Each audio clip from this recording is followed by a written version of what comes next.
நீங்க ஆசாசியா வளர்த்துற தென்னை மரத்துல இந்த ஒரு விஷயத்தை மட்டும் கண்டுக்காம விட்டீங்கன்னா 10 அடி 20 அடி இருக்கிற காய் கொடுக்கிற மரத்தை கூட காப்பாற்ற முடியாம போயிடும். என்னடி சொல்ற? ஆமா, உங்க மரத்தோட ஓலையில இந்த மாதிரி டைமண்ட் ஷேப்ல ஏதாவது கட்டோ இல்ல இந்த மாதிரி ஓட்ட விழுந்திருந்தது அப்படின்னா அது காண்டாமிருகம் உங்க மட்டையை கடிச்சு குருத்து வரைக்கும் போயிருச்சுன்னு அர்த்தம்.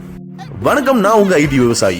என்னோட மரங்களை முடிஞ்ச அளவுக்கு ஆர்கானிக்கா வளர்க்கணும். அதுக்கு கெமிக்கல் பெஸ்டிசைட்ஸ், ஃபெர்டிலைசர்ஸ் எதுவும் யூஸ் பண்ணக்கூடாதுங்கிறதுல நான் ஒரு முடிவா இருந்தேன்.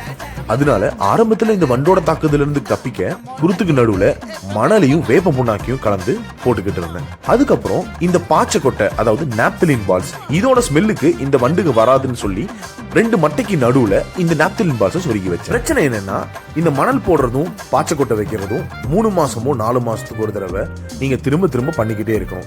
ஏன்னா காத்து, மழை இது ரெண்டுமே இந்த நாப்தலின் பாலையும் இந்த மணல் போடுறதையும் கரைச்சு விட்டுரும். இதுக்கு நோகாம நோம்பு கும்பிடுற வேலை தான் இந்த பக்கெட். என்ன கேட்டா, ஏக்கருக்கு ஒரு டிராப் இருந்தாலே போதுமானது. இந்த பக்கெட் கூட லூர்னு ஒரு ஐட்டம் தருவாங்க. அதுதான் இந்த காண்டாமிருக வண்டை எங்க இருந்தாலும் சுண்டி இழுத்துட்டு வந்து இந்த டப்பாக்குள்ள போட்டுரும். இந்த பக்கெட் ட்ராப்பை நான் ஒரு வட இந்திய நண்பர்கிட்ட இருந்து இந்தியா மார்ட்ல வாங்கினேன்.